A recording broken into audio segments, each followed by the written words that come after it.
Hey, it's Erica.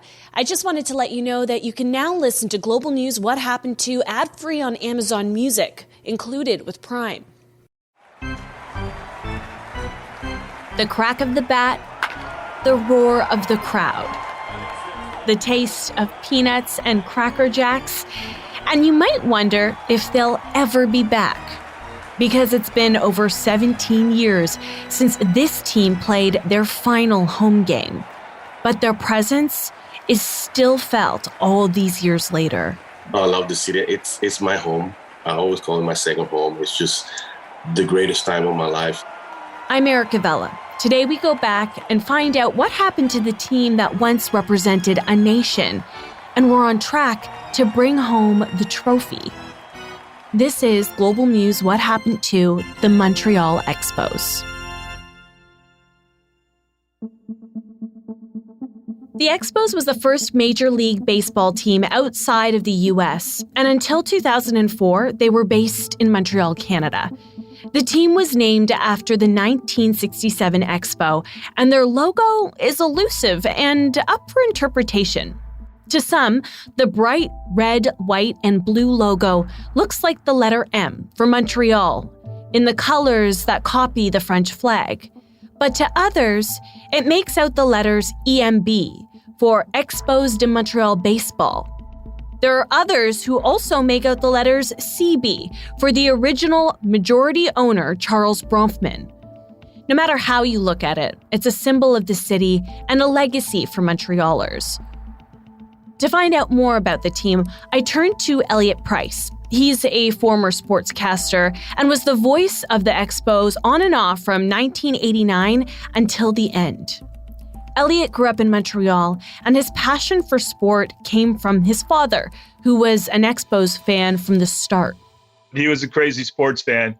He had season tickets to the Canadiens. He had season tickets to the Expos. And so I was there at their first home game. And, he was a loud voice in the stadium. That first home game wasn't the team's debut. That would happen on April 8th, 1969, at Shea Stadium against the Mets. They won against the Mets 11-10 that Tuesday. And the first home game in Montreal was on April 14th, 1969, at Jerry Park. The Expos hosted the St. Louis Cardinals. There was a lot of worry because it had snowed significantly during that week in April of 1969, and it was a makeshift field as well, and they were worried about what kind of, would they be able to play the game? And if they couldn't, how long were they not going to be able to play? And lo and behold, April 14th, 1969, the sun came out and it was 72 degrees Fahrenheit, and there were people standing on snow mounds behind the outfield fences looking in to a full house, to the first game ever played in Canada. Elliot was there and witnessed part of history. I still have one of the pieces of memorabilia I picked up that day.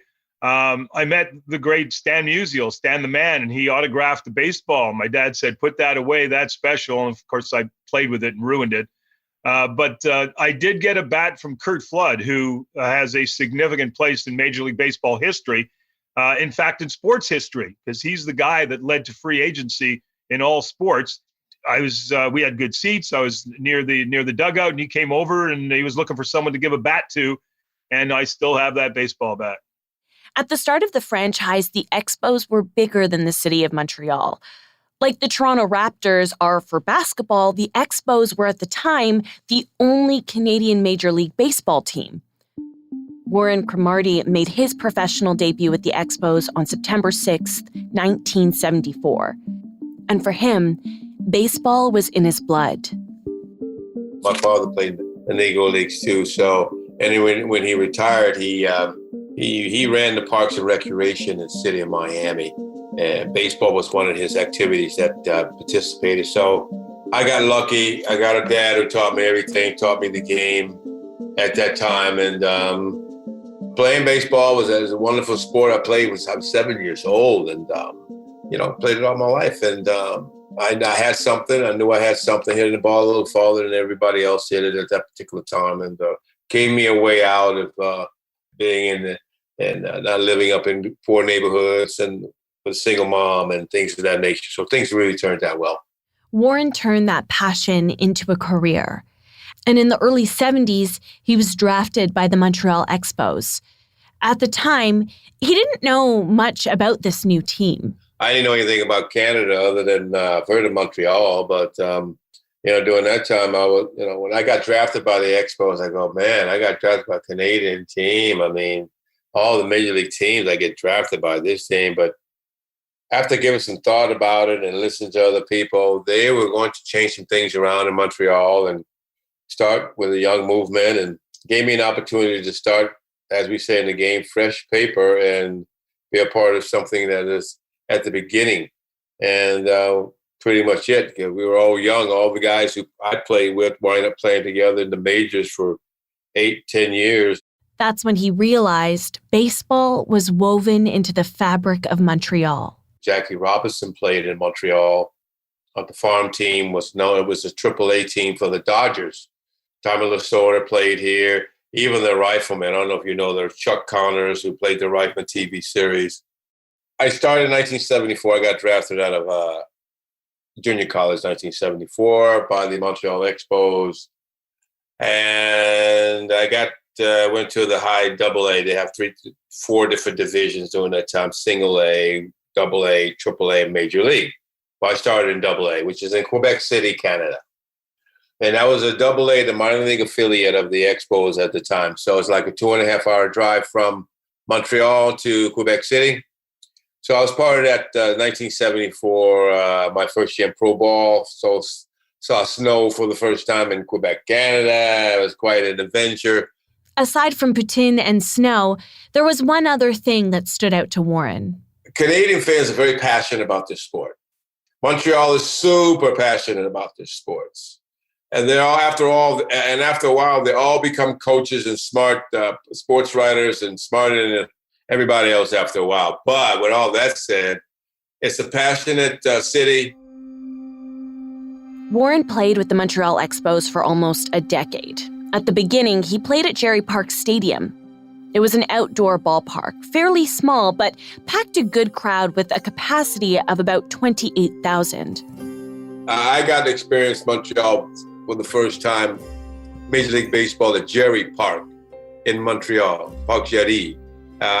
Gene Mark was the manager, and that was in 1974 when I was 22 years old. So I just got called up for the minor leagues. But I got a little a feel of Jerry Park because the ballpark was so intimate at that time. It was relatively small, but always packed, and the air was electric in that ballpark, and people speaking French, speaking English, singing, and just having a good time and really supporting the team because, like I said before, Montreal is very passionate. There's 4 million people in Montreal, and I always say at least half of that are Expo fans.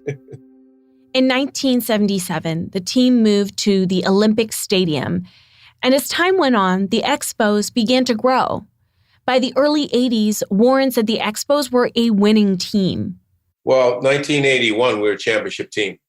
It was the half season, and I guess we started to come into our own. Larry Parrish, Gary Carter, Andre Dawson, Tim Raines, all the names like that, and we won the pennant in 1981. Was supposed to even show up. We had to face Steve Carlton, Philadelphia, and pretty much the media really didn't give us a chance on winning. With Steve Carlton is on the mound, and he's got to win one game, and anyway, we pulled it off, and I caught the last out of the championship series in Philadelphia. And that was something that will go down with me, one of my biggest moments. And I held up the Canadian flag when I was so excited and very proud. And some friends of mine had the Canadian flag, so I went over there and grabbed it, and I held it up. Little did I know that was going to be something like a monument statement. For Canada, not only for Canada, myself as well, but that was a big moment, the biggest moment for me. In the photo, you see Warren smiling from ear to ear, holding the Canadian flag. It's a moment Warren won't ever forget. City was on fire during that time. During the 80s, cities were on fire, and we were all excited. We made Montreal a real good destination, impact on it. Elliott had been watching his team succeed as well, but from the grandstands. From 79 to 83, the Expos had the best record in baseball and only made the playoffs once. If they had done that in an era where the wild card existed, and there wasn't, you finished first or you didn't make the playoffs, then they would have made the playoffs every single year, and perhaps things would have been a whole lot different. Postseason's a crapshoot. It almost doesn't matter how good you are because everybody's good. And if you get hot for a week or two, you can win the championship. If you get 5 tries at it, you might win it once. They only got one in their history, one. The Expos were really, really close to getting to the World Series. Blue Monday happened in 81 where they got knocked out in the last inning before the World Series. Warren was on the team that year. They called it Blue Monday. And we were one game away from going to the World Series ever in Montreal. That really hurt us, took some out of us. On October 19th, 1981, the Dodgers won Game 5 and the National League Championship Series thanks to a 9th-inning home run by Rick Monday. This day has since been referred to as Blue Monday by Expos fans.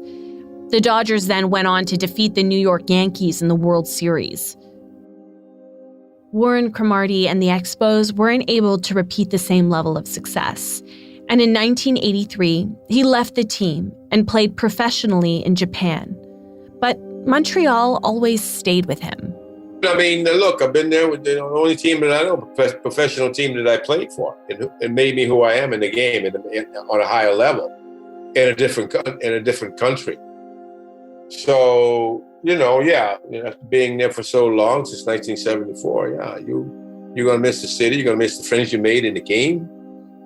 But, you can always go back. But at that moment, you know how life is. It's unpredictable at times. And what you think that you might know, you don't know. So, but it all turned out really well. But it was a piece of nostalgia or history of me was left. It was a moment that, when I left Montreal, I left a piece of me there as well, as the song always says.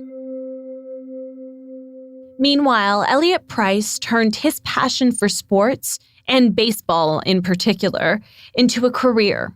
He worked as a radio announcer at various radio stations in the Maritimes. In 1982, Elliott worked as a sports journalist covering the Expos. And in 89, he became a pre- and post-game host. A couple years later, he got his dream job and became a play-by-play announcer for the Expos. They played in my hometown. I was a baseball fan.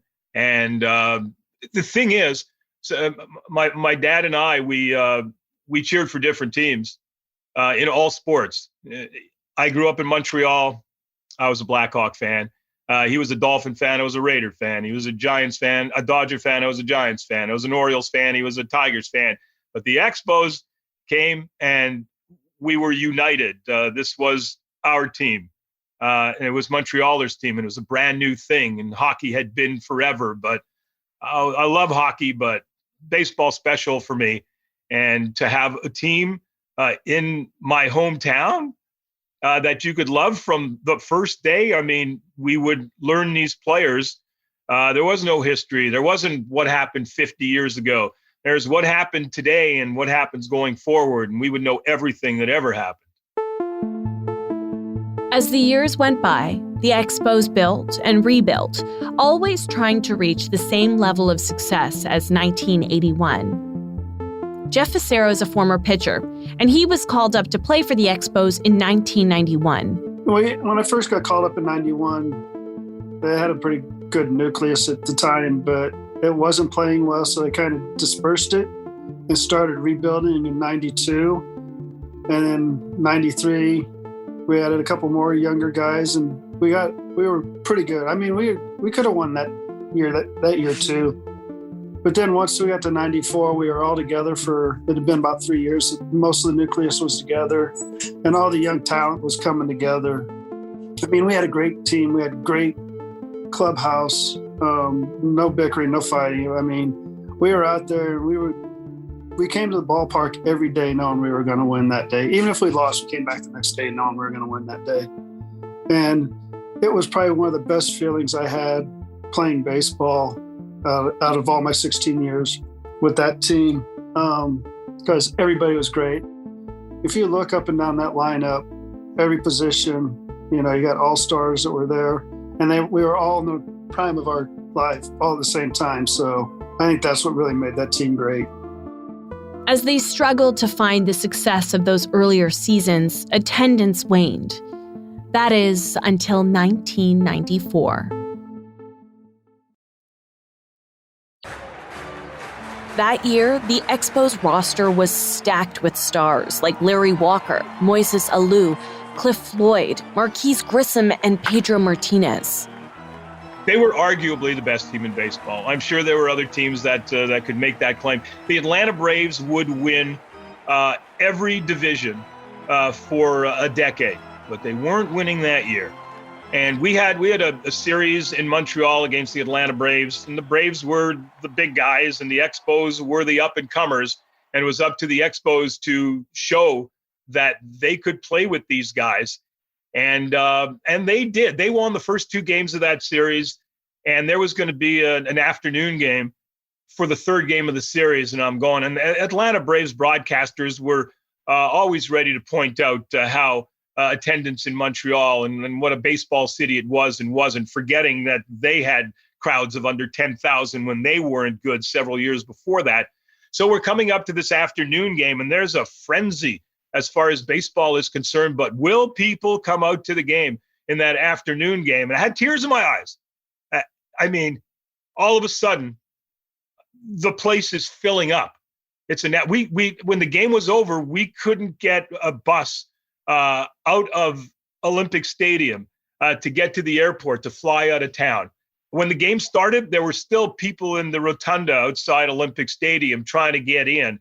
And that was the day when it was clear that this baseball team was not only, because they won again, was not only right there as far as the best teams in baseball, but that the city of Montreal was going to support them, and they were going to fill this place up the rest of the way. And they did. Attendance was great the rest of the season, but there wasn't a rest of the season, as it turns out. The Expos were on track to make it to the World Series for the first time.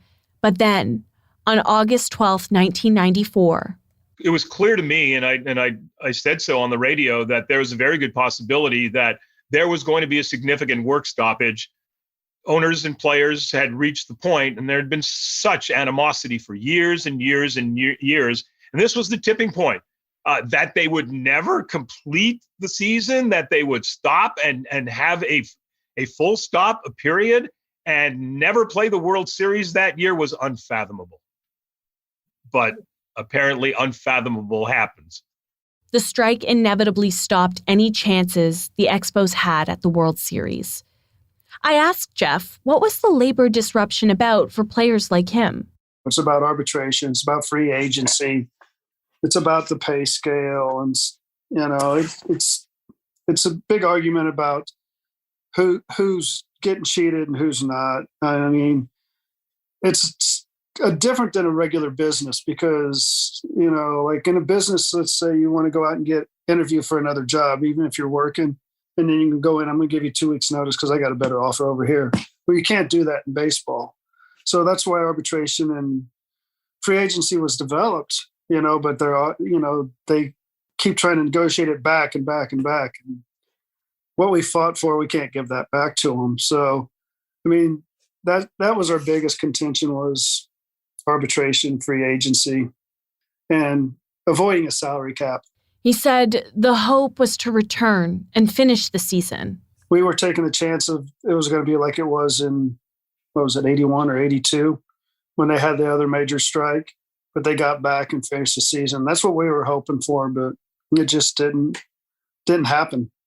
If we could go back, I think I would prefer to have the strike later in the season and really force the owners' hands, because, I mean, Montreal's looking to get in the playoffs for the first time since, I can't even remember when they were in it.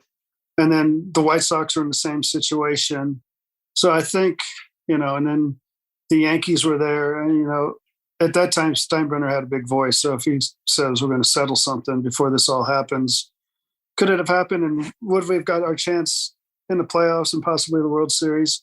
Possibly, but hindsight's 2020. So however you look at it, it turned out the way it was. It's disappointing for us as a team, but I think it worked out for baseball in the long run.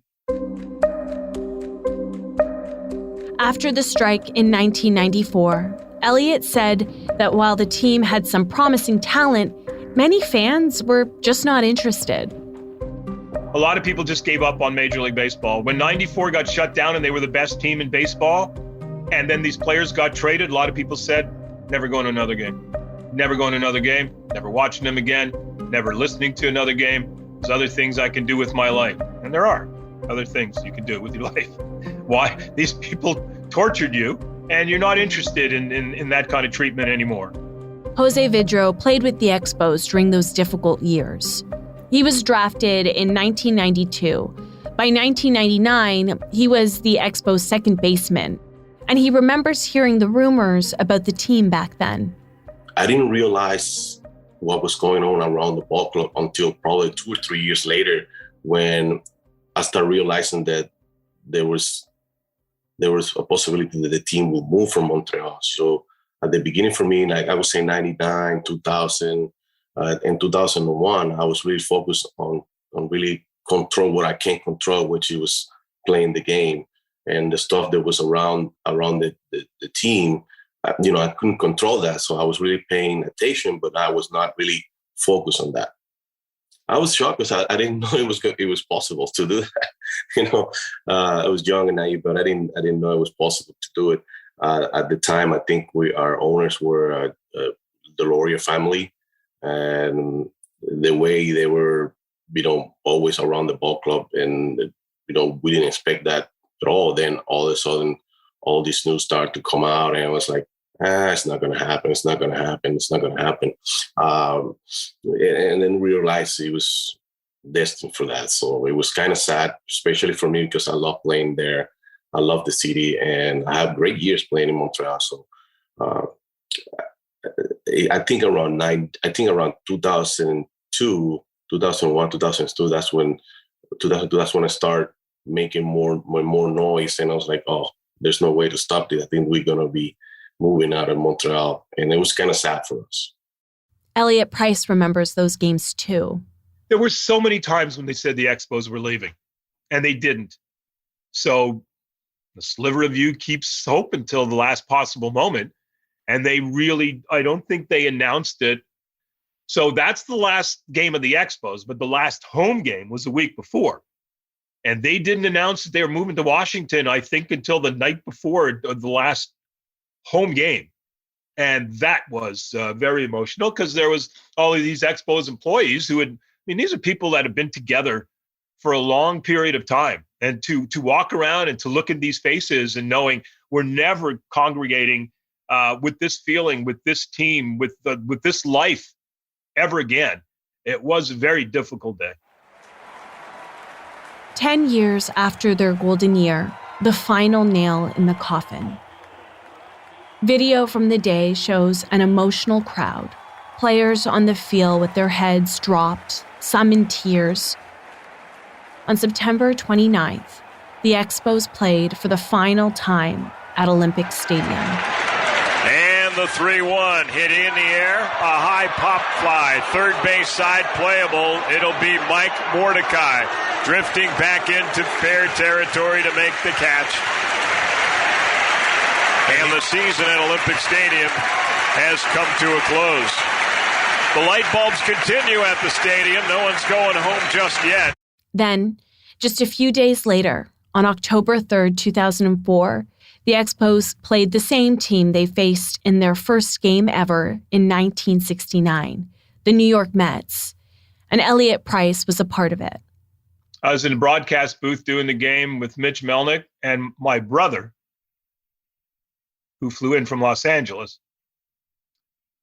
And we cried. The game ended. I recorded, I knew I knew I wouldn't get through the finale and closing off the last broadcast, so I recorded it. And while we were listening to it, the three of us just, it was the end.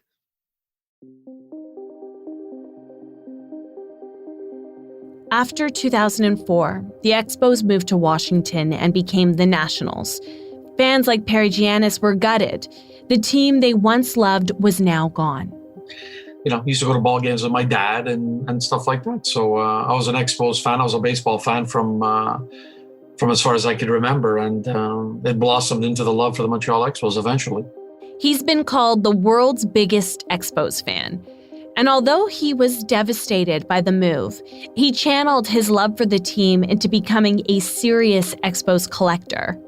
Inspiration was in 2004, because I said, this is it. At least let me go down in my basement and enjoy, you know, the great memories of the Montreal Expos, the great players. Like my stuff is like 90% game used. So I have, game used jerseys dating back from 1969 all the way till 2004. I have Gary Carter's gold glove from 82.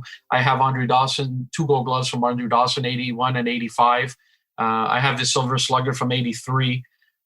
So, you know, it's stuff like that I get to go and relive. And I love to show people, like any chance I get. It's not so easy to move all that stuff, but I have Yuppie's costume also from 1980, from the 80s. I have his last one in 2004.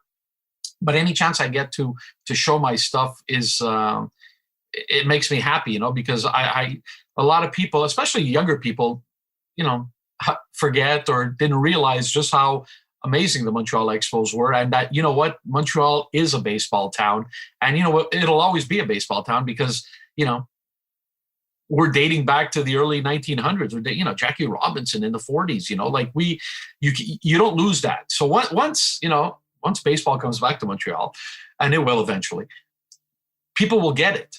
They will fall in love with it again. Like in 1969, we didn't know how many balls and strikes there were in a game, but we fell in love with it. And, you know, that's going to come back. That's going to come back eventually. Perry is convinced that baseball is coming back to the city of Montreal. There have been whispers of splitting the season to have the Rays play half of their 81 home games in Tampa and the other half in Montreal. The Rays have played at Tropicana Field since 1998, but they haven't had the best attendance. In 2021, they were reported to have the second lowest attendance in Major League Baseball, even though they made it to the playoffs that year. The lease agreement with Tropicana Field is set to expire in 2027. So the plan was to start a sister city agreement in 2028 with Montreal. Matthew Silverman, the president of the Tampa Bay Rays, spoke about it on the team's podcast last September. We are working away and making progress, both here in Montreal. The mission has largely been driven by Canadian businessman Stephen Bronfman, whose father, Charles Bronfman, had majority ownership of the Expos for over 2 decades. I asked Elliot Price about it. The Tampa Bay Rays don't do well when it comes to in-stadium attendance. They do terribly. And they're as well a run team as there is in Major League Baseball. And they have to be, because they don't have any money for their players. And they keep churning out amazing players. And my understanding is they do well as far as revenue is concerned on television, but they can't get a new stadium. And they've been trying. The problem is that they are locked in with significant financial punishment to that stadium until 2027. And so I do believe that if that hadn't been the case, they'd be out of there by now. And now we're reaching the point, as I said before, where Major League Baseball is looking at places for expansion. And if they could shoot half of the season of Tampa Bay to Montreal, well, Montreal would no longer be an expansion possibility. They'd have half a team. That would leave other markets for expansion fees that would put more money in the pockets of Major League Baseball's owners. It's an idea that Elliot had dreamed about, but never imagined would have happened. If you would have asked me 10 years ago, I would have said it was a 0.something% possibility. And it's grown. There's a great groundswell of support for the team right now. It was also a dream come true for former Expo Warren Cromartie. While his career with the team ended in '83, his love for Montreal baseball is still strong. And in 2012, following the death of Expos Hall of Famer Gary Carter, Warren said he knew something needed to be done to memorialize Carter, the Expos, and Montreal baseball. During that time was a very sad moment, very sad time.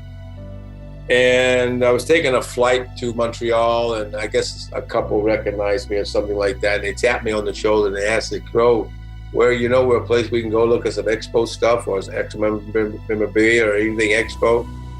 And it kind of dawned on me, Montreal's got nothing. Montreal's got nothing to show the Expos was ever there, which I think is a travesty. And I called Montreal out on this. I go, are you kidding me? Since 1969, all this production, what we've done here in baseball in Montreal, there's nothing around here. And now Gary Carter has passed. What are you going to do for Gary Carter? Shame on you, Montreal. What are you going to do for Montreal? What are you going to do for Gary Carter, somebody who's passionate about the game, who spent time in the city, who wears an Expo cap in the Hall of Fame, first one, and the city's got nothing. So I pretty much called him out. Then I put together a 1981 championship team gala. Then I brought the guys back. We had a gala. We had guys come back, sign some autographs, play some golf, and raise some money. Did a little clinic. That was the start in 2012 when I put all that together there. And next thing you know, one thing's going to another, one thing's going to another. Warren said that's how the Montreal Baseball Project was born. So I have family in Quebec, and I still go to Montreal. And what I have going on now, since 2012, trying to get my team back in Montreal, things are working out very well with that. And, I still stay in touch with lots of folks in Montreal that participated in Montreal as much as possible. But since 2012, when I started this what you would call a ambitious project of mine, the Montreal Baseball Project, trying to get Montreal baseball back in Montreal. It took some doing, but here we are now and got a big chance of baseball coming back to Montreal and got a good group together. And it really picked up some steam once I started by myself in 2012 and for 5 years. And now I'm working with Stephen Brofman as part of the group there also. So I'm really looking forward to this, and we all want to make Montreal a destination again. While excitement has been brewing and discussions have been had, in mid-January of 2022, Major League Baseball made the final call. They rejected the plan. Stephen Bronfman reacted to the decision and released a statement that reads in part, quote, "While we are disappointed with MLB's decision, we respect it. I'm very proud of the work we've done together with our partners and friends in Tampa Bay.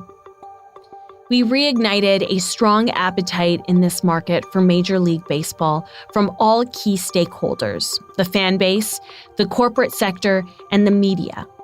Major League Baseball has certainly taken notice. This project would have meant so much for the relaunch of our community and our province, providing hope for everyone after these dark couple of years." End quote. I spoke with Elliot Price about the developments. I was disappointed because while it starts off being a long shot, Major League Baseball, the commissioner a year ago said that he was behind this. So for the executive council to rise up against him and then squash it, very disappointing for people in Montreal, for baseball fans in Montreal, for the people that are putting it together. I mean, such a job by Mr. Hoffman to get this far and to be in with Major League Baseball and the city and the province and the country and trying to get the land and all that, thinking that he was further along than that's what they led him to believe, has to be a major disappointment all the way around. At this point, there's no plan B to bring baseball back to Montreal. But I wondered, does a no now mean no forever? Well, I don't know. I mean, a lot will depend on what's going on right now. Major League Baseball is working out a collective bargaining agreement with their players, and eventually there will be baseball in 2022. And I would imagine somewhere along the way in these negotiations, they will start talking about expansion. Now, Montreal has been mentioned as one of the possibilities as future expansion. The money aspect of it does not bode well for Montreal.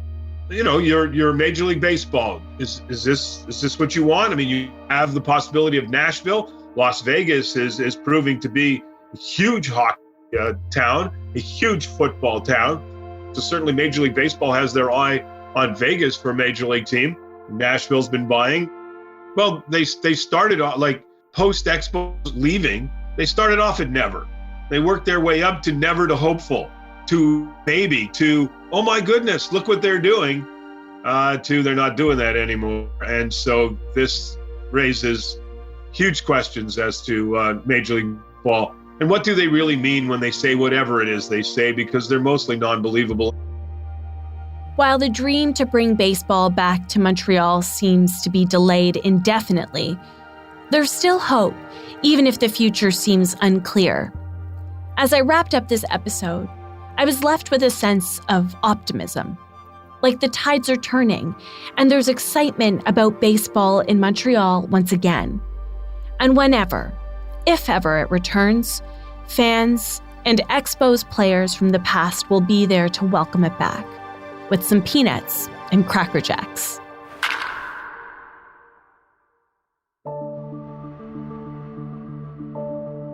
Thank you for joining me this week.